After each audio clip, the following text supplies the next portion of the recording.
స్తోత్రం. హల్లెలూయా. దేవుని పరిశుద్ధ వాక్య భాగంలో నుండి హెబ్రీ పత్రిక 10వ అధ్యాయము 35వ వచనాన్ని మూలవాక్యంగా నేనే చదువుతున్నాను. దయచేసి అందరూ కూడా ప్రార్థన పూర్వకంగా ఈ మాటలను నాతో పాటు ఏకీభించవలసిందిగా మనవి చేస్తూ ఉన్నాను. కాబట్టి మీ ధైర్యమును విడిచిపెట్టకుడి, దానికి ప్రతిఫలముగా గొప్ప బహుమానము కలుగును. ఈ పరిశుద్ధ వాక్య భాగం దేవుడు మన వెనుకడలో ఆశీర్వదించును గాక. ఆమేన్. చిన్న మాట ప్రార్థన చేసుకుందాం. స్తోత్రం నాయన, ప్రేమ కలిగిన తండ్రి, మీకు వందనాలు, స్తోత్రాలు. ఇగో ప్రభా, ఈ కాకినాడ పరిసర ప్రాంతంలో ఉన్న మా ప్రియులు చెల్లి లూదియా, ఆయా తల్లిదండ్రులు, ఇగో వారి కుటుంబంలో సంఘముగా మేము వచ్చి ప్రార్థిస్తూ ఉన్నాం. కుటుంబ యజమానుని మీరు జ్ఞాపకం చేసుకునండి ప్రభా, మీరు దర్శించండి. తనకిచ్చినటువంటి అయా ఇగో తండ్రి సహచరిని, తల్లిగారిని, అయా తనకిచ్చినటువంటి కుమారులిద్దరిని, కోడలను మీరు జ్ఞాపకం చేసుకునండి ప్రభా. అయా ఇగో తండ్రి, ప్రార్థన కూడిక ద్వారా బిడ్డలకు గొప్ప విడుదల కలుగునట్లుగా, మేలు కలుగునట్లుగా, దీవెన కలుగునట్లుగా, ప్రతి విధమైన దైవ శక్తులకి నాశనం అపచయము కలుగునట్లుగా ప్రభా, నీవే ఈ స్థలమును ఆశీర్వదించండి, నీ బ్రదలను దీవించండి. వారి ముగ్గురు రక్షింపబడినట్లుగా, నీకు అప్పగించుకున్నట్లుగా ప్రభా సహాయం చేయమని చదవన లేఖనము ద్వారా నాతో ఈ కుటుంబంతో చేరి ఉన్న అందరితోనూ మరొకసారి స్పష్టముగా తేటగా మాట్లాడి మీరే మహిమగణత ప్రభావాలు పొందుకోమని యేసయ్య నామమున స్తుతించి ప్రార్థించి వేడుకుంటున్నాం తండ్రి. ఆమేన్, ఆమేన్. హల్లెలూయా. దేవుని పరిశుద్ధ నామానికి మహిమ కలుగును గాక. మరి మమ్మలను ఈ ప్రార్థన కూడుకకు ఆహ్వానించినటువంటి తల్లిగారి కుటుంబానికి హృదయపూర్వకమైన వందనాలు తెలియపరుస్తున్నాను. అందరికి చేరి వచ్చిన సంఘానికి, మరి కుటుంబస్తులందరూ కూడా రక్షకుడైన యేసయ్య నామములో హృదయపూర్వకమైన వందనాలు. మంచిది. చాలా క్లుప్తంగానే ఈ వాక్యాన్ని మనం ధ్యానం చేసుకుని ముగించుకుందాం. అపోస్తులైనటువంటి పౌలు ద్వారా పరిశుద్ధాత్మ దేవుడు పలికింపజేసినటువంటి మాట, కాబట్టి మీ ధైర్యమును విడిచిపెట్టకుడి అని లేఖనము సాక్ష్యమిస్తూ ఉన్నది. ఏంటి? ఎప్పుడు కూడా దేవుని మాట, దేవుని యొక్క ఉద్దేశము, ఆలోచన మన జీవితాల్లో ఏ విధంగా పనిచేస్తూ ఉన్నదో మనం జ్ఞాపకం చేసుకోవాలి. హల్లెలూయా. కొన్నిసార్లు దేవుడు డైరెక్ట్ గా చేయడం, అమ్మ పాస్టర్ గారు కొంచెం అలా లోపలికి తీసుకెళ్ళి, దేవుడు మన పట్ల చేయాలనుకున్నటువంటి తన కార్యము ఏంటి? అందరూ నా వైపు చూడండి, ఏకాగ్రత కలిగి ఉండండి. హల్లెలూయా. దేవుడు విచిత్రంగా తన కార్యాలు, తన పనులు జరిగిస్తూ ఉంటాడు అన్నమాట. మనం ఒకలా అనుకుంటాం, ఆయన మరోలా చేస్తాడు. మనం అనుకున్నట్లుగా ఎప్పుడు చేయడు దేవుడు. ఏంటి? బైబిల్లో ఎన్నో విచిత్రమైనటువంటి సంగతులు ఉన్నాయి. ఏంటి? ఎన్నోసార్లు మనం జ్ఞాపకం చేసుకున్నటువంటి మూలవాక్యం కాదు, దేవుని యొక్క వాక్యము. ఒక మాటను జ్ఞాపకం చేసుకుని ముందుకు వెళ్దాం. రాజుల 2వ గ్రంథము, అమ్మా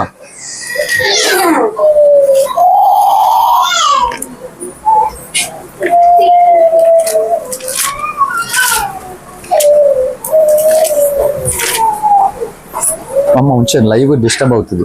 20వ అధ్యాయము 2వ రాజుల గ్రంథం 20వ అధ్యాయము 1వ వచనం నుండి చదువుదాం. ఆ దినములలో హిజ్కియాకు మరణకరమైన రోగము కలుగగా ఆమోజు కుమారుడును ప్రవక్తనైన యెషయా అతని యొద్దకు వచ్చి, నీవు మరణమోచున్నావు, బ్రతుకవు గనుక నీవు నీ ఇల్లు చక్కబెట్టుకొనమని యెహోవా సెలవిచ్చుచున్నాడని చెప్పగా, అతడు తన ముఖము గోడ తట్టు తిప్పుకొని, యెహోవా యథార్థుడినే సత్యముతో నీ సన్నిధి నేను ఎట్లు నడుచుకుంటునో, నీ దృష్టికి అనుకూలంగా సమస్తం నేను ఎట్లు జరిగించుతునో కృపతో జ్ఞాపకం చేసుకున్నామని హిజ్కియా కన్నీళ్లు విడిచుచు యెహోవాను ప్రార్థించాను. మనందరికీ తెలుసు, పోయిన వారంలో కూడా ఈ మాటను మనం జ్ఞాపకం చేసుకున్నాం చిన్న మనసుల సంఘంలో. హిజ్కియాను దేవుడు, నీవు మరణిస్తున్నావు గనక నీ ఇల్లు చక్కబెట్టుకోమని చెప్పాడు. అతడు ఏం చేశాడు? ఆ మాట వినగానే దేవునికి ప్రార్థిస్తూ ఉన్నాడు. నేను ఎలా బ్రతికానో ఒకసారి జ్ఞాపకం చేసుకొని ప్రార్థిస్తే దేవుడు వెంటనే తన ప్రార్థన ఆలకించాడు. ఏం చేశాడు వెంటనే అంటే 6వ వచనం, యెషయా నడిమిసాల్లో నుండి అవతలకు వెళ్ళక మునిపే యెహోవా వాక్కు అతనికి ప్రత్యక్షం ఎలాగూ సెలవిచ్చాను. నీవు తిరిగి నా ప్రజలకు అధిపతి అయిన హిజ్కియా వద్దకు పోయి అతనికి ఎట్లనము, నీ పితడైన దావీదునకు దేవుడగు యెహోవా నీకు సెలవిచ్చినదేమనగా, నీవు కన్నీళ్లు విడిచిని చూచి తిని నీ ప్రార్థన నేను అంగీకరించున్నాను, నేను నిన్ను బాగు చేసేదను. 3వ దినమున నీవు యెహోవా మందిరమునకు ఎక్కిపోదువు. ఇంకా 15 సంవత్సరముల ఆయుష్ను నీకు ఇచ్చేదను. మరియు నా నిమిత్తము నా సేవకుడైన దావీదు నిమిత్తము ఈ పట్టణమును నేను కాపాడుచు నిన్నును ఈ పట్టణమును అసూరా చేతిలో పడకుండా నేను విడిపించేదను. పిమ్మట యెషయా అంజూరపు పండ్ల ముద్ద తెప్పించుడని చెప్పగా వారు దాన్ని తెచ్చి కురుపు మీద వేసిన తర్వాత అతడు బాగుపడాను. ఈ మొక్క చెప్పడానికి ఇంత స్టోరీ చెప్పవలసి వచ్చింది. వినండి, ఇప్పుడు నన్ను చూడండి. దేవుడే పంపించాడు, ఇలా జరుగుతుంది, నువ్వు ఇల్లు చెక్కబెట్టుకో, అంటే నీ లోపల ఏమైనా లోపాలు ఉంటే సరి చేసుకో, శ్రద్ధపడు అని చెప్పాడు. అతడు తన నీతిని తన యథార్థతను దేవునికి తెలియపరచాడు. అమ్మ పాస్టమ్ గారు అంతే, దేవుని సన్నిధికి వస్తున్నప్పుడు పెట్టుకున్న వాళ్ళు ఎలట్టుగా ఉండాలి, వచ్చే ప్రతి ఒక్కరు ఎలట్టుగా ఉండాలి. నేను అందుకే చాలా సీరియస్గా ఉంటాను. నా భక్తి జీవితంలో నేను నిర్లక్ష్యంగా ఉన్నాను. వచ్చేవారు సిద్ధపాటు కలిగి రావాలి. పాస్టర్ గారైనా పాస్టర్ గారైనా విశ్వాసులైనా సేమ్. పెట్టించుకునేవారు కూడా ప్రార్థన జరుగుతున్నది ప్రభువా ఫలానా రోజు ఫలానా సమయంలో అని ప్రార్థించుకునే వాళ్ళు కూడా చాలా జాగ్రత్తగా ప్రార్థన పూర్వకంగా కూడా ఉండాలి. ఈ రెండు ఖచ్చితంగా ఉండాలి. ఈరోజు క్రైస్తవులకి తెలియదు, పాస్టర్లకి తెలియదు. నిజమే. అందుకని చావలసినటువంటి వ్యక్తులు దేవుడు బ్రతికించుకుని డబ్బు సంపాదించుకోవడానికి, పేరు ఆస్తులు సంపాదించుకోవడానికి కాదు నన్ను బ్రతికించింది, నాకు సేవను అప్పగించింది. పాడైపోయినటువంటి దేవుని సంఘాలను బాగు చేయడానికి, ఎలాంటి విశ్వాసంతో దేవుని ప్రజలు నడవాలో ఇటు సంగతులు నేర్పించడానికి దేవుడి జీవితాన్ని నాకు ఇచ్చాడు. అందుకని మా పాస్టర్ గారే కాదు, నాతో వచ్చే విశ్వాసులే కాదు, కూడికలు పెట్టుకుంటున్నటువంటి వారు కూడా సిద్ధపాటు కలిగి ప్రార్థన పూర్వకంగా చాలా ఉండాలి. ఎందుకంటే అడుగడుగున దైవ కార్యాలు జరగకుండా, దేవుని వలన మనం మేలు పొందకుండా దుష్టుడు అడ్డంగానే ఉన్నాడు. నేను ఈ స్థలంలోనికి వచ్చిన కాంచి చూస్తున్నాను. ఇక్కడ వీళ్ళు ఎలా ఉన్నారో నాకు తెలియదు, కానీ ఇక్కడైతే దుష్టుడు వీళ్ళకి ఇక్కడ అసలు ఎలాంటి ఫ్రీ లేదు. చాలా భయంకరమైనటువంటి గలిబిలి ఇక్కడ ఉన్నది మాట. నేను చెప్తున్నాను, అనేక స్థలానికి వెళ్తాము, మేము చూస్తూ ఉంటాం అక్కడ ఉన్నటువంటి పరిస్థితులన్నీ కూడా. అందుకే ఎంతసేపు పాస్టర్ గారు ఆరాధన చేసిన తర్వాత నేను కంటిన్యూగా వాక్యం చెప్పడానికి పూనుకుని లైవ్ స్టార్ట్ చేశాను. కానీ అలా జరగలేదు. మరలా నేను ఎందుకు చేయవలసి వచ్చిందంటే, ఈ దుష్ట ప్రభావం, చీకటి ప్రభావం అంతా పారద్రోలాలని అలా ప్రార్థిస్తూ మళ్ళా వర్షిప్ చేయడం జరిగింది అన్నమాట. హల్లెలూయా. కనుక చాలా జాగ్రత్తగా ఉండాలి. ముఖ్యంగా నా పిల్లలకు చెప్తున్నాను, ప్రార్థనలకు మీరు ఏ స్థలానికి వెళ్ళినా ఎక్కడికి వెళ్ళినా ఊపుకుంటూ వచ్చేయడం కాదు. మీరు ఎవరైనా సరే చాలా సిద్ధపాటు కలిగి మనము ప్రార్థనకు వెళ్ళడం అంటే అర్థం ఏంటంటే యుద్ధానికి వెళ్ళడం. యుద్ధానికి వెళ్తున్నప్పుడు నీవు యుద్ధంలో శత్రువులు నీ మీద దాడి చేస్తారు కదా, మరి శత్రు దాడిని నువ్వు ఎదుర్కోవాలి అంటే నువ్వేం చేయాలి? నీ దగ్గర యుద్ధానికి కావలసినటువంటి సామాగ్రి నీ దగ్గర ఉండాలి, సిద్ధపాటు నీ దగ్గర ఉండాలి, ప్రార్థన అనే ఆయుధం ఉండాలి, దేవుని అభిషేకం అనే శక్తి నీ దగ్గర ఉండాలి. అవి ఏం లేకుండా ఊపుకుంటూ బైబిల్ తీసుకుని ఊపుకుంటూ వెళ్ళిపోవడం కాదు. 10 మంది బైబిల్ కూడా ఉండదు. ఇంకా పెద్ద ప్రముఖులు వీళ్ళు. బైబిల్ లేకుండా ప్రార్థనకి వెళ్ళేటువంటి వారు ఇంకా గొప్ప ప్రముఖులు మాట.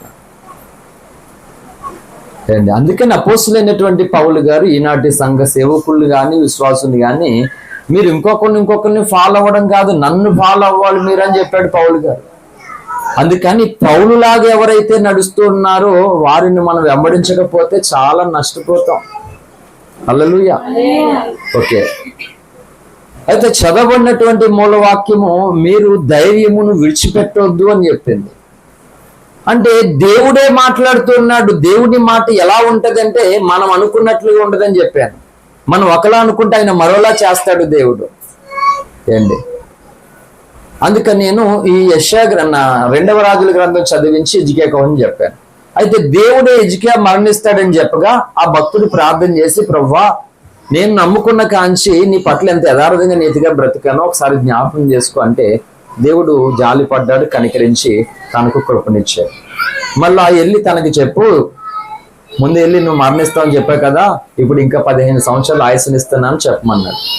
అయిపోయింది, అక్కడితో అయిపోవాలి కదా, ఆపేచ్చు కదా. అంటే తనకి అప్పటికే మరణకరమైన ఒక పుండు ఉంది తన భుజాన, తన ఈపు మీద.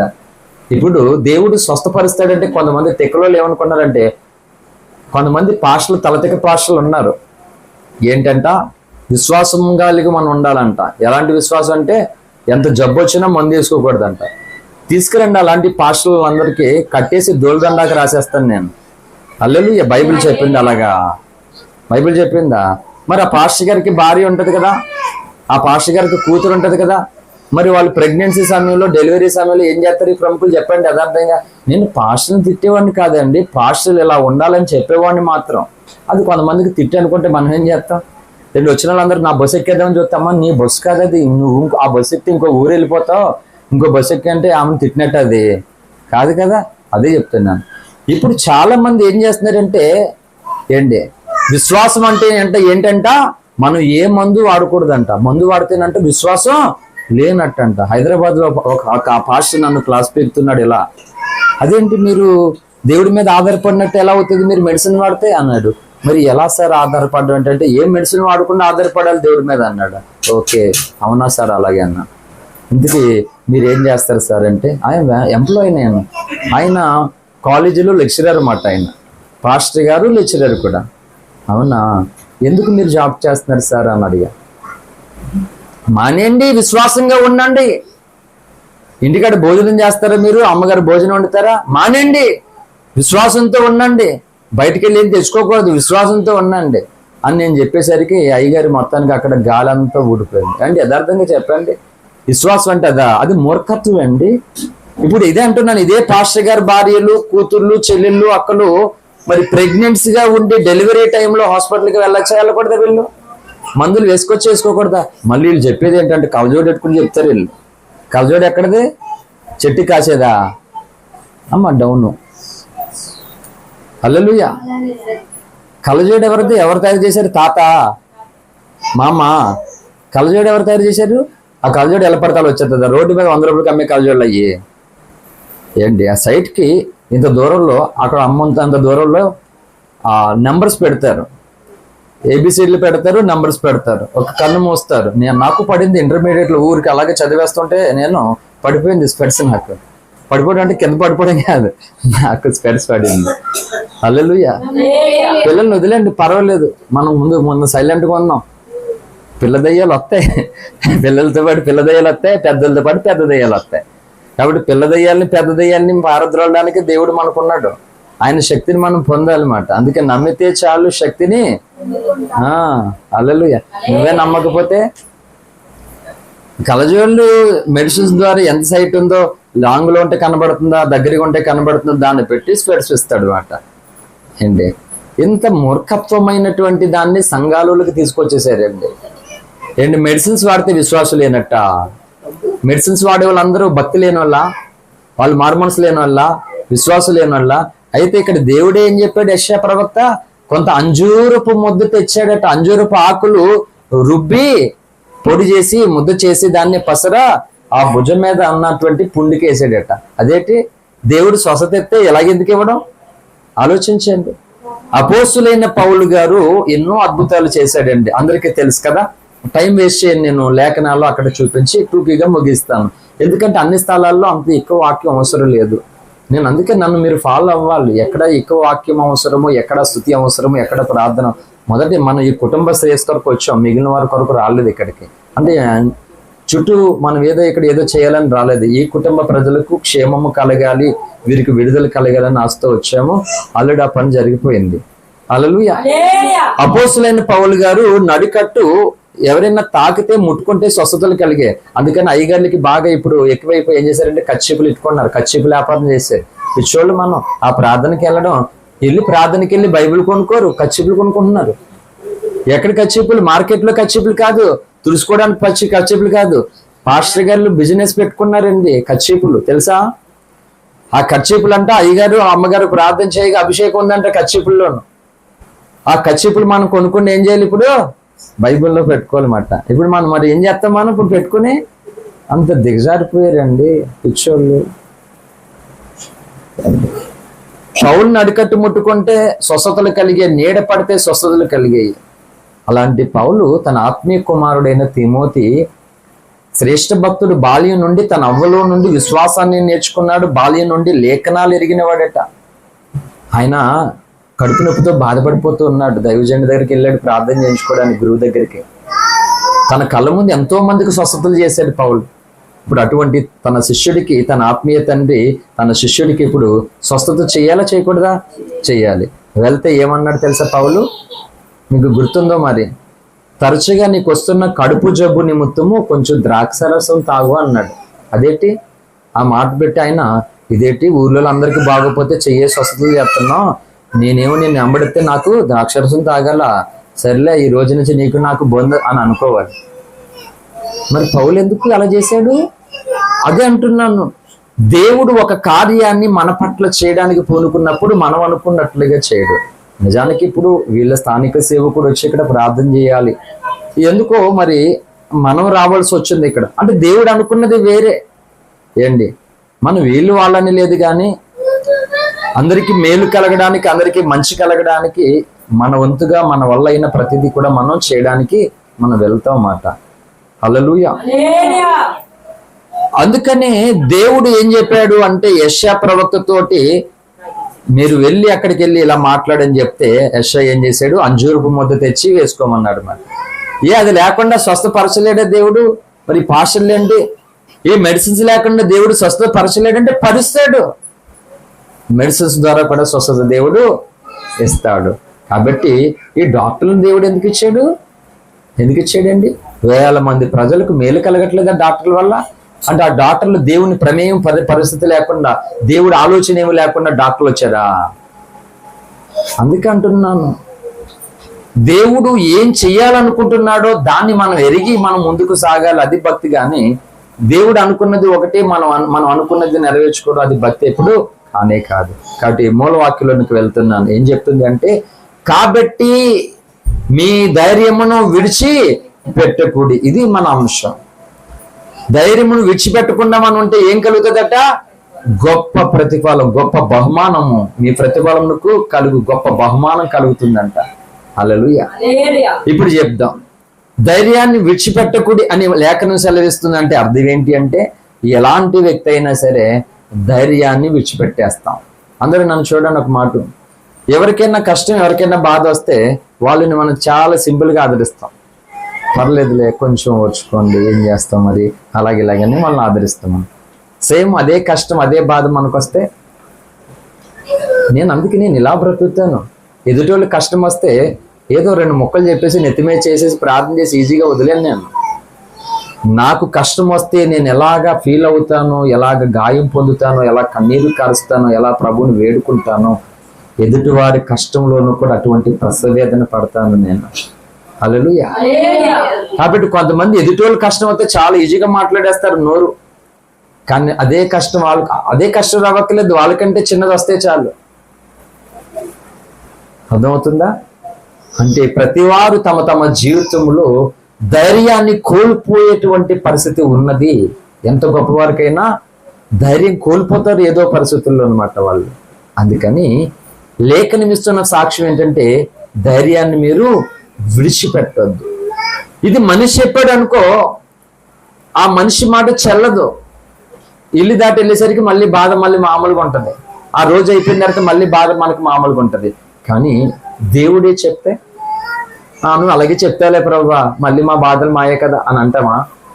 దేవుడు చెప్తే తిరిగిలేదమ్మా. ఇంకా మార్తా మరియల ఇంటికి వెళ్ళాడు యేసుక్రీస్తు ప్రభువారు. వాళ్ళు చూసేవారు యేసు ప్రభువారిని, చాలా ప్రేమించేవారు. ఇద్దరికి ఒకడే తమ్ముడు ఉన్నాడు, లాజరు. బీద లాజరు వేరు, మార్తా మరియ తమ్ముడు లాజరు వేరు మాట. అయితే ఆ దినాల్లో కూడా ఈయన ఎందుకు తరచుగా ఈ ఆడోళ్ళు ఉన్న ఇంటికి వెళ్తున్నారని యేసు ప్రభువారి మీద బురద జల్లిన వాళ్ళు కూడా ఉన్నారు. హల్లెలూయా. అయితే వాళ్ళు చక్కగా వంట చేసి పెట్టేవారు, ఈయన వెళ్ళి వాక్యం చెప్పి ప్రార్థన చేసి వచ్చేవాడు. చాలా ప్రేమించేది ఆ కుటుంబం మార్తా మరియ యేసు ప్రభువారిని. అయితే ఒకనాడు మరి లాజరుకి జబ్బు చేసింది. చేస్తే యేసు ప్రభువారికి కౌరు పెట్టారు. ఏమన్నా తెలుసా? నీవు ప్రేమించుచున్న నీ శిష్యుడికి ఇగో మరణకరమైన పరిస్థితి, రోగము కలిగింది, కాబట్టి ప్రభువా నువ్వు త్వరగా వచ్చి బాగు చేయమని కబురు పెడితే యేసు ప్రభు వారు ఏం చేశారు తెలుసా? వెళ్ళలే. ఒకరోజు అయింది, 2 రోజులు అయింది, 3 రోజులు అయింది, ఈలోగా చచ్చిపోయాడు. చచ్చిపోయిన తర్వాత వెంటనే వెళ్ళాడు యేసు ప్రభు వారు. 1, 2, 3, 4 రోజులు వెళ్ళాడు. వెళ్తే ఇద్దరు చాలా శోక సముద్రంలో ఉన్నారు. అంటుంది సోదరి, ప్రభువా నువ్వు ముందు వస్తే బాను, మా తమ్ముడు ఇలాగ అవ్వకపోను అని అన్నాడు అంటుంది అక్క. ఎందుకంటే ఆయన శక్తి తెలుసు వాళ్ళకి. ప్రభు అన్నాడు, సర్లే ఇప్పుడేం బాధపడొద్దు, ఎక్కడ సమాధి చేశారు, ఎక్కడున్నాడు బాబు చెప్పండి అన్నాడు. అమ్మ లైవ్ జరుగుతుంది కొంచెం, అమ్మ పాస్టర్ గారు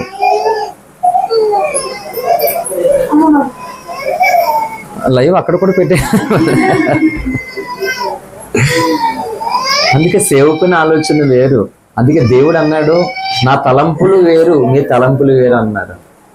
అమ్మగారికి ఇంకా మన తలంపులు రావాలి. మనం ఓపెన్గానే ఉంటాం. హల్లెలూయా. ఎందుకంటే అందరికీ నచ్చి భక్తి చేయాలి, అందరికీ నచ్చి బ్రతకాలంటే దేవునికి నచ్చం. దేవుడు అనుకున్నది చేయలేం. నేను అందరికీ అన్ని విధాల వాడినే, కానీ ఏసైకి నచ్చుకొని అందరికీ నచ్చడం నా వల్ల కానే కాదు. అమ్మ అయ్యే వరకు బయటికి రావద్దు, దేవుడు లోపల పెట్టేస్తాం. యేసుప్రభు వారు అన్నారు, ఇప్పుడు ఎక్కడున్నాడు, తను ఎక్కడ సమాధి చేశారు చెప్పండి, పర్వాలేదు నేను వచ్చాను కదా లేస్తాడు అంటే, అవును ప్రభు మృతులు పునరుద్ధానం ఉందిలే, అప్పుడు జరుగుతుందిలే, నేను నమ్ముతున్నాను, అప్పుడు తెలుసు. అది కాదంటే, అది కాదు, మార్తా నువ్వు నమ్మిన ఎడల దేవుని మహిమను చూస్తావు అన్నాడు. ఈ వీళ్ళకి విశ్వాసం ఉంది, ఆల్రెడీ ఇప్పుడు మరణించిన తమ్ముడు పునరుద్ధానంలో లేస్తాడని. యేసుప్రభు వారు ఏం చెప్పాడంటే, అప్పుడు కాదు ఇప్పుడే లేపుతాను నేను అని వచ్చాడు ఆయన. అందుకని ఆయన ఆలోచన వేరు. అదేదో ముందే వెళ్ళొచ్చు కదా యేసుప్రభు వారు. ఆయన అనారోగ్యంగా ఉన్నప్పుడే వెళ్ళి స్వస్థపరచచ్చు కదా.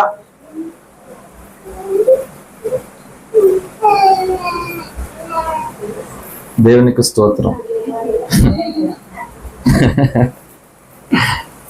అమ్మా పాస్టర్ గారు లైవ్ లో ఉన్నాం కాబట్టి ముందుగా వెళ్ళలేదు, కొద్ది సమయం ఆగి వెళ్ళాడు దేవుడు. అమ్మ నువ్వు లోపలికి వచ్చి బయటకు వచ్చి ఆ డోర్ వేసేస్తారు. డోర్ లోపల ఉన్న వాళ్ళు ఎవరు గోల వాళ్ళది, ఎవరి ఇష్టం వాళ్ళ దగ్గర. హల్లెలూయా. ముందుగా వస్తే ఆ పరిస్థితి అంతా ఉండేది కాదు, కానీ వెనకలు వెళ్ళిన తర్వాత అంత బాధ కలిగింది. కానీ దేవుడు ఏం చేశాడంటే గొప్ప కార్యం జరిగించాడు అన్నమాట. హల్లెలూయా.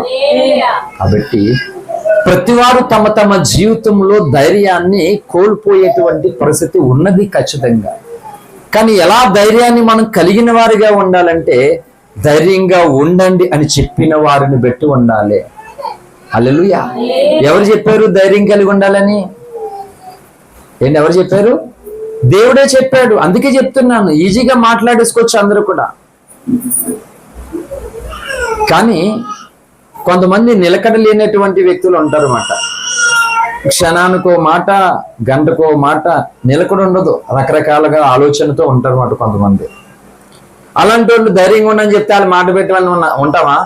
ఉండదు. అదే చెప్తున్నాను నేను, నొక్కి ఎందుకు చెప్తున్నానంటే, ధైర్యాన్ని మీరు విడిచిపెట్టొద్దు, ధైర్యంగా ఉండండి అని చెప్పిన వారిని బట్టి. ఎవరు ఆయన అంటే, ఈ లోకాలను శాసించేవాడు.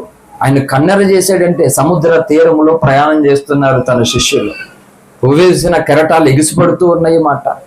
ఆయన నావలోనే ఉన్నాడు ఒక చోట. అవి చాలా స్టేట్మెంట్స్ ఉన్నాయి.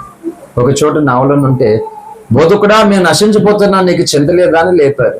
లేచాడు ఆయన. ఏం జరిగింది ఏంటంటే, చూడు తుఫాను, నువ్వు చచ్చిపోయేలాగా ఉన్నావు, నువ్వేంటి సైలెంట్గా ఉన్నావు అని ఆయన నిద్ర లేపారు. ఆయన లేచాడనమాట. గాలిని సముద్రాన్ని ఆయన ఏం చేశాడంట? గద్దించాడట. దైవజనులు స్టీవెన్సన్ గారి పాట ఉంటుంది, జీవిత యాత్రలో తుఫాను రేగగా జీవన నౌక అల్లాడిపోగా, జీవిత యాత్రలో తుఫాను రేగగా జీవన నౌక చల్లాడిపోగా, నా యేసయ్యా కనులు తెరచెను, నా యేసయ్యా కనులు తెరచెను, కల్లోలమంతా నెమలమాయెను, జీవిత యాత్రలో తుఫాను రేగగా జీవన నౌక అల్లాడిపోగా. హల్లెలూయా. అమ్మా ఎస్తేరమ్మ గారు, అందుకే ఆ స్టూల్ ఖాళీ చేసింది. నేను ఎలిగాలి, బొలుపు ఎలగాలి, వచ్చేయడం కాదు. ఏంటి దొనపోతు ఏనిందంటే దోటి కట్టని తాడు అడిగారట. ఒక నిమిషం తాడు ఎతికే ముందు ఏమైంది అనాలి కదా వాళ్ళు. ఈనింది ఏంటంట, దునిపోతుందంట. మనకి ఆ గొర్రె మేక కుక్క కూడా అని ఈయనింది అంతే, తాడుకి వెళ్ళిపోయారంట. ఎవరు ఈయన దునిపోతారు, అదేం అనలేదు మాట. ఖాళీ చేయించండి నేను ఆ కుర్చీ, ఆ ప్లేస్ అర్థం కాలేదు, వచ్చి కూర్చోండి మాట అమ్మగారు. దేవునికి స్తోత్రం. ఆ కూర్చో, మా ఆయన కూర్చో. ఎందుకు ప్రసంగం మళ్ళీ పొడిగవుతుంది, ఎందుకు మిమ్మల్ని కూర్చోమని, నిలబడి డోర్ వేయమని, తీయమని. ప్రసంగాలు ఇవి ఎక్కువైపోతున్నాయి మధ్యమని, అందుకే వినేవాళ్ళని బట్టి తగ్గిపోతుంటది మాట. అందుకే యేసుప్రభువు వారు తన శిష్యులతో అన్నాడు, మీరు వినుటకు మాంద్యులైనందువలన నేను అనేక సంగతులు మీకు చెప్పాలనుకున్నా చెప్పలేకపోతున్నా. నిజమే, ఖచ్చితంగా జరుగుతుంది. హల్లెలూయా. యేసుప్రభువు వారు నిద్రపోతూ ఉన్నాడు, ఈ తుఫాను రేగుతుండగా శిష్యులు లేపారట. అంత అద్భుతంగా పాట రాశాడు దైవజనుడు. జీవిత యాత్ర కూడా అంతేనంట. అక్కడ ఆ సముద్రము ఈ లోకంతో పోల్చబడి, అందుకే మన సామెత అందరికీ తెలుసు. ఏమని, సాగరాన్నైనా ఎదగలం కానీ సంసారాన్ని చూసా. చాలా అనుభవం ఉందా పిల్లకి? చాలా చాలా అనుభవంలోకి వచ్చేసింది అప్పుడే అమ్మాయి. ఇంకా పెళ్లి కాకుండానే బోల్ అనుభవం వచ్చేసింది. మన వాక్యాలు అంటే అలాగే ఉంటది. ఎందుకంటే మీ పాస్టర్ గారు కూడా కుర్రోడే కదా అండి. చాలా సార్లు మరీ లేతగా ఉన్నారు కుర్రోడు అంటుంది నన్ను. పాస్టర్ గారు బాగా లేతగా ఉంటాడండి. పెద్దోడిని తీసుకొచ్చి పెట్టండి అక్కడంటే అయ్యగారికి వయసు అయిపోయి ఆయాసం వచ్చేస్తుంది, మాట్లాడలేకపోతున్నాడు అంటున్నారు కొంత చోట. మరి అందుకే కుర్రోడిని ఇచ్చాడు దేవుడు అని అంటే, కుర్రోడికి ఏమి అనుభవం లేదంటే అయ్యగారికి ఏమో ఒప్పుకు లేదంటే. మరి ఎందుకు చెప్పేవాడు మీకు ఎవరు కావాలి సంఘానికి? కుర్రోడికి అనుభవం లేదు, అయ్యగారికి ఓపిక లేదు. మరి వినేవాళ్ళకి ఏముండాలి? ఆసక్తి ఉండాలా? వినేవాళ్ళకి లేదు మొదట, అందుకని చెప్పే వాళ్ళకు వంకల మాట. హల్లెలూయా. సో ఆ సముద్ర ప్రయాణంలో అలలు ఎగిసిపడుతూనే ఉంటాయి. సముద్రం ఎక్కడ మనం చూసినా నిమ్మలగా ఉండదు, అది ఎగుతూ ఉంటే ఒకదానికొకటి అలలు ఎగెత్తని ఎగిసిపడుతుంటాయి. అలాగే జీవితంలో కూడా ఇలా తుఫానులు, అలజడులు, గాలిలు ఎగిసిపడుతూ ఉంటాయంట మానవ జీవితంలో. అది క్రైస్తవం అని లేదు, అన్యులని లేదు, ఎవరైనా సరే ఎగిసిపడుతూ ఉంటాయి. అయితే ఈ ఎగిసిపడుతున్నటువంటి అలలను నీవు నేను ఎదిరించలేము, పోరాడలేము, జయించలేము. ఇవో కనులు మూసుకుని ఉన్న ఆయన కనులు తెరిచినట్టునే ఆ సముద్రము మిక్కిలి నిమ్మలం అయిపోయిందంట. హల్లెలూయా. కాబట్టి అనుదినము మన జీవితంలో యేసు ఎలా ఉండాలి? కన్నులు తెరవడం అంటే అర్థం ఏంటంటే చూచుచున్నవాడిగా ఉండాలి. హల్లెలూయా. చూచుచున్నవాడిగా ఉండాలి మన జీవితంలో. ఆయన చూస్తున్నవాడిగా ఉండాలి అంటే శిష్యులు ఏం చేశారు? నిద్రపోతున్నటువంటి వ్యక్తిను లేపిరి అని వ్రాయబడింది యోహాను సువార్త 6వ అధ్యాయంలో కనబడుతుంది. అలాగే లేపడం అంటే అర్థం ఏంటంటే, నేను చెప్తున్నాను తల్లి, ఇక్కడ మీరు చాలా ప్రార్థనలో ఉండాలి. మీరు ఎంత సమయం ప్రార్థన చేసుకుంటున్నారో నాకు తెలియదు. నేను వచ్చిన కాంచి చూస్తున్నాను, ప్రార్థన పూర్వకంగా ఉన్నాను. నేను చాలా గలిబిలి, చాలా అంటే పిల్లలు అల్లరి చేస్తుంటే కామన్, ఎక్కడైనా చేస్తారు, అది నార్మల్. నేను అయితే పట్టించుకోను, ఆ అల్లరి వేరే. కానీ దుష్టుడు అసలు నడిపింపు లేకుండా, ఆ దేవుని ప్రభావాన్ని పొందుకోకుండా, ఏక మనసు లేకుండా భయంకరమైనటువంటి ఉన్నాడు. కాబట్టి మీరు ఇంతవరకు ఎంతసేపు ఎలా ప్రార్థిస్తున్నారో నాకైతే తెలియదు, కానీ ఈ రోజు నుండి ఖచ్చితంగా మీ ప్రార్థన సమయాన్ని మీరు పెంచుకోవాలి. హల్లెలూయా. దేవుడిని లేపాలి మీరు. అది లేపడం అంటే ఎలా అంటే ప్రార్థన ద్వారానే. అంటే మనం మెలకువగా ఉంటే ఆయన లేస్తాడు. మనమే అంటే వీళ్ళకొకరికి మాత్రమే కాదు, మన కుటుంబాలకి, సంఘానికి, క్రైస్తవులందరికీ అవసరమే. మనం నిద్రపోతున్నాం అనుకో, సపోజ్ ఆయన లేస్తాడు. అలాగా శిష్యులు మెలకుగా ఉన్నారు కనుక ఆయన లేపగలిగారు. ఆయన లేచి ఏం చేశాడు? సముద్రాన్ని, గాలిని గద్దించాడు. వెంటనే అవి మిక్కిలి నిమ్మలం అయిపోయింది. హల్లెలూయా. అందుకని మనకి ప్రార్థన చాలా చాలా చాలా అవసరం. నేను ఇక్కడికి వాక్యాలు చెప్పడానికి రాలేదు, కానీ ప్రార్థించడానికి వచ్చాను. ప్రభువా, ఈ కుటుంబాన్ని నువ్వు దర్శించాలి, ఈ కుటుంబం నీ కను దృష్టిలో ఉండాలి, ఈ ప్రజల మీద జరుగుతున్న దాడిని నువ్వు ఒక్కడిగా లయపరచగలగాలని అది యేసయ్యకు చెప్పడానికి ఇక్కడికి నేను వచ్చాను తప్ప, కానీ ఒక గంట సేపు ఎలాగైనా సరే వాక్యాన్ని చెప్పాలని ఇక్కడికి నేను ఏమి రాలేదు అలాగా. హల్లెలూయా. కాబట్టి యేసయ్యను మనం లేపాలి మాట. అది ప్రార్థన ద్వారానే సాధ్యము. అప్పుడు మన మీద వీస్తున్నటువంటి ఈ అనారోగ్యం అనే గాలులు, ఈ శోధన అనే గాలులు, ఈ వ్యతిరేకమైన గాలులు, ఈ గలిబిలినటువంటి గాలులు, ఈ నష్టం అనేటువంటి గాలులు ఆయనకు భయపడి ఆగిపోతాయి మాట. హల్లెలూయా. కాబట్టి ఆయన చెప్తున్నాడు ఏమని, నీ ధైర్యాన్ని విడిచిపెట్టకూడదు. ఇప్పుడు చెప్పండి, సముద్రాన్ని గద్దించగలిగిన దేవుడు, గాలిని బంధించగలిగిన దేవుడు, మృతుని లేపే దేవుడు, శక్తి కలిగిన దేవుడు ఆయన చెప్పినప్పుడు కూడా మనం ధైర్యంగా ఉండాలా లేదా?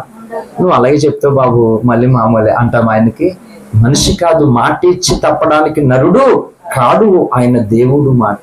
కాబట్టి ఇలా మనం ధైర్యాన్ని విడిచిపెట్టకుండా ఆయన మాట యందు నమ్మిక ఉంచి, ఆయన యందు విశ్వాసం ఉంచి ఈ ప్రార్థన ద్వారా ఎప్పటికప్పుడు ఆయనను లేపాలి. అంటే మెలకువ కలిగి మనం ప్రార్థిస్తున్నప్పుడు దేవుడు లేస్తాడంట. అలా దానికి ప్రతిఫలంగా ఏం చేస్తాడంట? మూలవాక్యం 2వ భాగంలో గొప్ప బహుమానము కలుగును అంట. వదలంట. నీవు చేస్తున్న దానిని బట్టి, అంటే దేవుడు చెప్తున్న మాటకి నువ్వు లోబడినప్పుడు, దానికి మనం అనుసరించి నడుస్తున్నప్పుడట గొప్ప బహుమానం దేవుడు మనకిస్తాడట. ఫైనల్ గా ఒక మాట చెప్పి నేను ముగిస్తాను. 1 పేతురు పత్రికలోనికి రండి.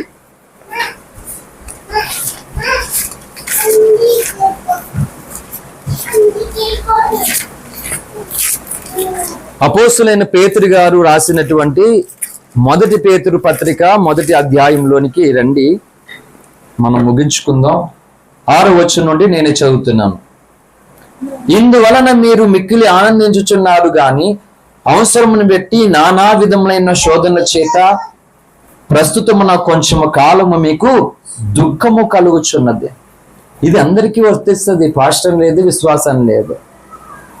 అంటే దేవుడు తన కాచిన రక్తము ద్వారా, తను బలై తిరిగి లేవడము ద్వారా, తను మరలా రాబోతున్న ద్వారా మనందరికీ ఆనందాన్ని అనేది ఒకటి ఏర్పాటు చేశాడు దేవుడు. అయితే దీనికి ముందుగా అవసరాన్ని బట్టి అంట కొంత దుఃఖము అవసరం అంట మనకి కలుగుతున్నదట. కొంత దుఃఖం. ఎందుకు ఈ దుఃఖం? కొంతమంది అంటారు అన్ని జనులు, మీ దేవుడు నిజమైన దేవుడు అంటే మీకు అప్పు ఎందుకుంది? మీ దేవుడు గొప్పడైతే మీకు సమస్య ఎందుకుందా? వాళ్ళకి అదేదో తెలివైన వాళ్ళు అనుకుంటున్నారు. వాళ్ళు ఎందుకుందో నేను చెప్తాను వస్తే. హల్లెలూయా. మరి వాళ్ళకి సంబంధించిన వాళ్ళు హాస్పిటల్కి వెళ్తలేరా? వాళ్ళకి లేవా? చూడండి, మరి మాకు ఒకటే దేవుడు అండి, మాకు ఉన్నాయి. మరి మీరు 3 మంది ఉన్నారు కదా, ఎందుకుంటారులే? ఒక పోలీస్ ఆయన వాళ్ళ తల్లిదండ్రులు దేవుడు నమ్ముకున్నారట, వాళ్ళు చనిపోయారట. అందుకని దేవుడి మీద కోపం వచ్చేసి ఆయన భీష్మించుకుని ఉన్నాడు. నేను ఆయనకి స్వార్థ చెప్పడానికి వెళ్ళాను. అప్పుడు ఆరోగ్యం లేదు, చాలా బక్కగా ఉండేవాడు. నేను గాలత్తే ఒకరు నన్ను కొట్టకపోయినా నేను ఇంకొకరిని కొట్టినా నాకే తగులుతుంది అన్నమాట. అటువంటి దేహం. దాంతో వెళ్ళాను అండి.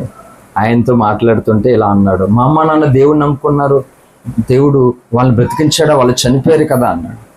మరి మీ తాత ముత్తాతలు దేవుడిని నమ్మారా అని అడిగాను. నమ్ముకోలేదు అన్నాడు. మరి వాళ్ళు ఇంకొకరు నమ్ముకున్నారు కదా, మరి వాళ్ళు ఎందుకు చనిపోయారు అని అడిగాను. మరి చనిపోకూడదు కదా అంటే, యేసు ప్రభువు నమ్ముకున్న వాళ్ళు చనిపోయారా? మిగిలిన వాళ్ళు నమ్ముకున్న వాళ్ళు ఎవరు చనిపోలేదా? ఆలోచించండి. మరణము వీళ్ళు నమ్ముకున్నందుకు వాళ్ళు నమ్మకం కాదు. మానవునికి ఒక పరిమితి దేవుడు ఇచ్చాడు, ఆ వయసు ఒకటి ఇచ్చాడు. అది వచ్చిన తర్వాత అందరూ వెళ్ళిపోతారు. అయితే యేసు ప్రభువుని నమ్ముకున్నటువంటి వారు, రక్షణ పొంది విశ్వాసాన్ని కలిగి తమ పరిశుద్ధ జీవితాన్ని కాపాడుకున్న వారు, 2వ మరణం అనేది ఉంది. వీళ్ళు లోకంలో క్రైస్తవులు కూడా అర్థం కాలేదు. యేసు ప్రభువుని నమ్ముకొని బతికించేస్తారంటే ఒక మాట. యేసు ప్రభువుని నమ్ముకోవడం వల్ల కలగచ్చు, కలగకపోవచ్చు. అయితే ఖచ్చితంగా ఏంటంటే ఈ మరణం నుండి దేవుడు విడిపించవచ్చు, విడిపింపకపోవచ్చు, కానీ 2వ మరణం ఉంది. నేను రాశాను రీసెంట్ గా ఒక పాట రాశాను కదా, ఒక మరణం కోసం ఒక అద్భుతమైన సాంగ్. మా బాబాయ్ మరణించినప్పుడు జ్ఞాపకర్ధకోవటంకి దేవుడు నాకు ఇచ్చాడు అనమాట. ఒకసారి పుడితే 2 మార్లు చావాలి, 2 మార్లు పుడితే ఒకసారి చావాలి. అలా క్రైస్తవం ఏంటంటే 2 మార్లు పుట్టాలి. తల్లి గర్భంలో ఒకసారి పుడితే, ఆత్మ మూలంగా నీటి మూలంగా ఒకసారి పుడతా. ఆ 2వసారి పుట్టినటువంటి వాడు మొదటి మరణం పొందుతాడేమో గాని 2వ మరణం పొందడు. ఇది సమాజానికి అర్థం కాలేదు. కారణం ఏంటంటే క్రైస్తవమే లోపం అండి. క్రైస్తవం ఆ విషయంలో వాళ్ళకి స్పష్టత ఇవ్వలేదు, క్లారిఫికేషన్ ఇవ్వలే. మా దేవుడు నమ్ముకుంటే మీరు స్వర్గానికి వచ్చేస్తారు అంటే, మా దేవుడు నమ్ముకుంటే అప్పులు తీరిపోతాయి ఇలా చెప్పారు. నిజం చెప్పండి, మరి పాస్టర్లకి ఎందుకు అప్పులు ఉండాలి? అదా ప్రజలకు చెప్పవలసింది. కాదు కదా. అందుకని యేసు ప్రభువారు ఈ మరణం నుండి తప్పించకపోవచ్చు ఒకవేళ. అందుకే షడ్రక్ మేషక్ అబేద్నెగోలు అన్నారు, మా దేవుడు మండుచున్న ఈ 7 గల అగ్నిగుండము నుండి మమ్మల్ని తప్పించగలిగిన సమర్థుడు. దానియేలు గ్రంథం 3వ అధ్యాయంలో కనబడుతుంది. ఒకవేళ రక్షింపకపోయినను మేము రొక్కం అన్నారు. అంటే చేతకానుడైనా రక్షింపకపోయిన చేతకానుడా కాదు. అవసరమైతే రక్షిస్తాడు, లేకపోతే వదిలేస్తాడు. ఇక్కడ చనిపోతారేమో వాళ్ళు, కానీ రెండో మరణం వాళ్ళకి ఉండదు మాట. ఆ లేఖనాలు అన్ని అవే చెప్తున్నాయి. కాబట్టి అన్ని జనులతో మనం చెప్పవలసినటువంటి మాట ఏంటంటే, బాబు ఏ దేవుడిని నమ్మనా ఇక్కడ మరణం వస్తుంది, రెండో మరణం తప్పించుకోవాలంటే యేసు దేవుడు ఒక్కడే మాదిరి. అది సువార్త. హల్లెలూయా. కాబట్టి అవసరాన్ని బట్టి మనకి శ్రమ దుఃఖం అవసరం అంట. ఎందుకు చూడండి, ఆ కింద చదువుతల్లి కంటిన్యూగా 7వ వచనం. నశించిపోవు సువర్ణము అగ్ని పరీక్ష వలన శుద్ధపరచబడుచున్నది కదా, దానికంటే అమూల్యమైన మీ విశ్వాసము ఈ శోధన చేత పరీక్షకు నిలిచినదే. యేసుక్రీస్తు ప్రత్యక్షమైనప్పుడు మీకు మెప్పును మహిమయు ఘనతయు కలుగుటకు కారణమగును. హల్లెలూయా. చూడండి, యేసు ప్రభువారు రాబోతూ ఉన్నాడు, రెండవసారి భూమి మీదకి రాబోతున్నాడు. వచ్చినప్పుడు ఏం జరుగుతుందంట, నీ జీవితంలో ఈ దుఃఖము, ఈ శ్రమ, ఈ వేదన కలిగినను నీ దేవుని మాటను బట్టి నువ్వు ధైర్యముగా ఉండి లోబడి నీ విశ్వాసాన్ని కాపాడుకుని కొనసాగుతూ నిరీక్షణ కలిగి నువ్వు ఉంటేనంట, ఆయన వచ్చినప్పుడు నీకు కలిగిన విశ్వాసాన్ని బట్టి, ఆయన మాటను నమ్మి నువ్వు లోబడిన దాన్ని బట్టి నీకేం చేస్తాడంట, మెప్పు ఘనత బహుమానం చేస్తాడట. ఇందుకు దుఃఖమో అవసరం. ఇప్పుడు మాట చెప్తున్నాను, అన్ని జనులకి యేసుప్రభువే దేవుడు నమ్ముకోండి అని మనం చెప్పక్కర్లేదు. వాళ్ళే నమ్మేసుకుందరు. ఎప్పుడు నమ్మేసుకుందరో తెలుసా, యేసుప్రభు నమ్ముకున్న కాంచి నీకు కొంచెం అనారోగ్యం కానీ, కొంచెం ఇబ్బంది కానీ, కొంచెం నష్టం కానీ, కొంచెం కానీ బాధ కానీ లేకుండా, ఎక్కడ ఏ ఊర్లో ఎవరు నమ్ముకున్న అందరు అలా ఉన్నారనుకో, మన చుట్టాలు మన దేవుడిని ఎవరైనా తిడతారా? దేవుడి దగ్గరికి ఎందుకు వెళ్తాను, నువ్వు వెళ్ళడానికి వీలు లేదని భర్తలు అంటారా భార్యల్ని? యేసుప్రభువు నమ్ముకుంటే ఇంక వజ్రాలు బంగారాలు మొత్తం ఇంకా కొత్త కొత్త అన్ని తిరిగేసుకుని వెళ్ళిపోతుంటే, పాకలు బంగ్లాలు ఏంటి, సైకిల్ ఏమో బుల్లెట్లు కార్లు అయిపోతుంటే ఒక్కడు ఉంటాడా లోకంలో? అందుకని క్రీస్తుని నమ్మి, ఇందాక అందుకే కదా నీవుంటే నాకు చాలనే పాటలో ఎన్ని బాధలున్నాను, ఎన్ని కష్టములు వచ్చినాను ఏంటి అంటే, క్రైస్తవ జీవితంలో ఇవి మనకున్న గాని మన విశ్వాసాన్ని మాత్రం మనం వదులుకోలేని వారిగా, మన నిరీక్షణను మనం కలిగిన వారిగా మనం ఉన్నప్పుడు వాళ్ళు ఆశ్చర్యపోయి, ఇదేంటి వీళ్ళు ఇన్ని కష్టములు బాధలు ఉండి కూడా దేవుడు దేవుడు అని ఎలా అంటున్నారు, వీళ్ళు దేవుడి కొరకు ఎలా అంటున్నాడు? బైబిల్ గ్రంథం అంతా చూస్తే యోబు విశ్వాసం ఎంత గొప్పదండి.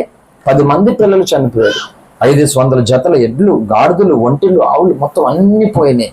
తల మొదలుకొని అరికాల వరకు మొత్తం కురుపులతో ఉన్నాడు. ఇన్ని స్థితిలో ఉండి కూడా ఒక్క మాట దేవుణ్ణి అంటలేదు యోబు. అంటే షాక్ అయ్యారు ప్రజలు. భార్య వచ్చి అంది, ఎందుకయ్యా నువ్వు ఇంకా ఎంత పోగొట్టుకున్నా ఇంకా దేవుడు దేవుడు అంటవేటి, దూషించాయని మరణం కమ్ము అంటే ఎలా చనిపోవాలట యోబు? యేసయ్యనంటే దూషించాలంటే అప్పటి వరకు యేసయ్యతో ఉన్నటువంటి ఆ బాండింగ్, ఆ రిలేషన్, ఆ సహవాస, ఆ ప్రేమ తెగదేంపేసుకుంది. కొంతమంది అంటారు కదా మన బంధువుల్లో, ఈ రోజు మీకు మాకు సంబంధాలు లేవు, నిలపాలు లేవు, మీరు మూలగొద్దు మేము మూలగొద్దు సత్తే అంటారన్నమాట. యోబు భార్య అలా అంటుంది యోబుని, దేవుడితో నీకున్న సంబంధాన్ని తెంచేసుకుని చచ్చిపో అంటుంది. అలా చేస్తే యోబు ఏమవుతాడు? నరకానికి వెళ్తాడు అనమాట. అంటే యోబు భార్య కాదు అక్కడ మాట్లాడింది, యోబు భార్యని సాతానుడు వాడుకొని మాట్లాడుతున్నాడు. అందుకే ఈ రోజు అనేకుల్ని సేవకులని లేదు, విశ్వాసం లేదు, సాతానుడు ఆ సమయంలో వాడుకుని మాట్లాడింది చెప్తుంటే ఆ మాటను తీసుకుంటున్నారు. కానీ ఇందులో దేవుడు ఇచ్చిన మాటను మనం తీసుకోవాలి. హల్లెలూయా. ఈ మాటను తీసుకోవట్లే, ఆ మాటలను తీసుకుని అనేకులు పాడైపోతున్నారు. అందుకని దేవుని మాటను నమ్మినటువంటి వాడు ప్రపంచ చరిత్రలో పాడైనట్టు చరిత్రలో ఎక్కడ కూడా లేదు మాట. అలాగే దేవుని మాటను నమ్మనటువంటి వారు బాగుపడినట్లుగా చరిత్ర కూడా ఎక్కడ లేదు మాట. హల్లెలూయా. కాబట్టి దేవుడు తన జనులకి ఎందుకు కష్టాన్ని అప్పగిస్తున్నాడు, ఎందుకు బాధను పర్మిషన్ మన జీవితంలోకి అప్పగిస్తున్నాడు అంటే, ఈ బాధలు నీకు కలుగుతున్న బాధల్లో కూడా ప్రభు పాదాలు కట్టుకొని ప్రభువా అని ఆయన వైపే నువ్వు చూస్తున్నావా లేదో తెలుసుకోవడం కొరకు. కొంతమంది ఒంట్లో బాగోకపోతే పిల్లలకి క్రైస్తవుల్లోనే ఏం చేస్తారు తెలుసా, రచ్చరేకులు కట్టిస్తారు. మళ్ళీ ఏమంటారు తెలుసా, ఎంత దేవుడిని నమ్ముకుంటే మాత్రం పిల్లలు అలా అయిపోతుంటే అలాగే అలా వదిలేస్తారు, దేవుడు దేవుడే ఇదే అని వాళ్ళు ఏం చేస్తారంటే మనకున్న విశ్వాసాన్ని అరిపేస్తారన్నమాట. బలవంతంగా జోక్యం చేసుకుని పర్లేదులే మీరు చూపించుకోకపోతే నేను చూపెడతాం పర్లేదులే అంటారన్నమాట వాళ్ళు. ఒకవేళ మనం అలా ఒకేలే మనం వెళ్ళకపోతే వాళ్ళు వెళ్ళడానికి అవకాశం ఇచ్చామనుకో తప్పెవరితే? దేవుడు అన్ని చూస్తాడు కదా. మన ఎందుకు పిల్లలకి ఎంత సీరియస్ అయిపోయింది. నేను ఆల్మోస్ట్ చచ్చిపోయే పరిస్థితికి వెళ్ళిపోయాను. మన నిన్ను పోరాటాలు చేస్తూ వచ్చాం ఏంటి. ఒకరు వచ్చి అంటారు నువ్వే చచ్చిపోయే బతికా బాబు, దేవుడు బంగారు లాంటి పిల్లలు ఇచ్చాడు, అంత నరకం అనిపిస్తున్నావు, రచ్చరేకులు కట్టితే ఏమైపోయింది, పిల్లల్ని అలాగే ఎలా వదిలేసుకుంటాం అని అంటున్నారు అన్నమాట. అప్పటి వరకు చాలా మూలుగుతో బలహీనతో తిండి లేక నిద్ర లేక పిల్లే బెస్ట్ అలా ఉన్న నేను వీళ్ళు రచ్చరేక అన్నారు కదా ఒకసారి పుల్ అయిపోయింది నేను. హల్లెలూయా. అంటే ఏమి విశ్వాసాన్ని మనకు కలిగినట్టు? ఒక బాధ వచ్చింది, ఒక కష్టం వచ్చిందని దేవుని సన్నిధిలో ఉపవాసం ఉండి కన్నీరు కాచి ప్రభువాన్ని ఆయన వైపు చూస్తే కార్యం చేయడానికి ఇష్టపడ్డాయినా చేయడా? దానికి అనేక మంది క్రైస్తవులు ఏం చేస్తున్నారు? చూపులు చూపించుకోవడానికి ఒకరు, తాబీదులు కట్టించుకోవడానికి మరొకరు వెళ్తూ ఉన్నారు. చెప్పండి, వాళ్ళకి దేవుడు ఇవ్వాలనుకున్నటువంటి మెప్పు ఘనత బహుమానం ఇస్తాడా? ఇయ్యడు. అందుకని మనకి ఇవ్వడానికి ఈ దుఃఖము అవసరమంట, ఈ బాధ అవసరమంట. కొన్నిసార్లు చూడండి, ఎగ్జామ్ జరుగుతున్న సమయంలో తల్లిదండ్రులు పిల్లల్ని ఆడుకోవడానికి వెళ్ళినవారు, ఫంక్షన్కి చుట్టాలింటికి బంధువులింటికి వెళ్ళినవారు. అంటే పిల్లలు ఆనందంగా ఉండడం తల్లిదండ్రులకు ఇష్టం లేదా? ఇష్టమే. కానీ అప్పుడు ఎగ్జామ్స్, ముందు ఆటలు కాదు, ఇప్పుడు షికార్లు కాదు, ఇప్పుడు ఫంక్షన్ కాదు, మీరు చదవండి అమ్మ నేను వెళ్ళొచ్చేస్తాం అంటారన్నమాట. అంటే ఆ సమయంలో వాళ్ళని మనం కొంచెం నొప్పించకపోతే, కొంచెం కష్టపడకపోతే మనతో పాటు తీసుకెళ్ళిపోయామనుకో ఆ పరీక్షల్లో వాళ్ళు తప్పిపోతారు అన్నమాట. దానికి కారణం మనం అవుతాం. అలాగే మన దేవుడు ఈ శ్రమలో, ఈ శోధనలో ఇగో నీ వింటున్న వాక్యాన్ని బట్టి, దేవుని ప్రేమను బట్టి, ఆయన ఆలోచన బట్టి, ఆయన యందు విశ్వాసాన్ని బట్టి నువ్వు నిలబడే వ్యక్తిగా ఉంటే నిన్ను అనేకులు ఎదుట ఘనపరుస్తాడట దేవుడు. హల్లెలూయా. అనేకులు ఎదుట నీకు బహుమానం ఘనతను దేవుడు ఇస్తాడట. ఈ నిరీక్షణ కొరకు అవసరాన్ని బట్టి నానా విధమైన శోధనలు మనకు అప్పగిస్తున్నాడు తప్ప నిన్ను నన్ను ఏడిపించాలనే ఉద్దేశం మన ప్రభుకి లేదండి. ఈసారి అన్ని జనులు ఎవరైనా దేవుని నమ్ముకుంటే మీకు ఎందుకు కష్టాలు వస్తున్నాయండి అని అన్న వాళ్ళకి చెప్పండి, నేను పరీక్షలు రాస్తున్నాను. మీరు చదువుకోలేదు, పరీక్షలు ఏంటంటే ఏ పరీక్ష? దేవుడు గొప్ప బహుమానము ఘనత ఏంటి, గొప్ప దీవెన నాకు ఇవ్వబోతున్నాడు. అందుకని శ్రమ అనే పరీక్షలు మేము రాస్తున్నాం. మా ఇంట్లో వాళ్ళు బాధలు అనే పరీక్షలు రాస్తున్నాం, కష్టం అనే పరీక్షలు రాస్తున్నాం. ఇవి రాసేసిన తర్వాత మా యేసయ్య గొప్ప బహుమానం ఇస్తారని చెప్పండి, పిచ్చెక్కిపోతుంది వాళ్ళకి. హల్లెలూయా. తిక్క కుదిరితే మేము కూడా రాస్తామని అంటారు, తిక్క కుదరకపోతే వీళ్ళు అంతే ఇంకా అన్నట్టుగా వెళ్ళిపోతారు అన్నమాట. కాబట్టి ఈ కుటుంబానికి దేవుడు ఇస్తున్నటువంటి ఆయన మాట ఏంటంటే ధైర్యాన్ని మీరు విడిచిపెట్టవద్దు. ఎందుకంటే మీకు యజమానుడిగా ఆయన ఉన్నాడు, ఇమ్మానుయేలుగా సదాకాలం తోడేండి కాపాడుకునే దేవుడు ఉన్నాడు. కాబట్టి మీరేం చేయాలంటే మెలకు కలిగి ప్రార్థన చేసి ఆయనను లేపడమే మీ పని. హల్లెలూయా. ఆయనే చెప్పాడు కాబట్టి ధైర్యాన్ని కలిగి ఉండాలి.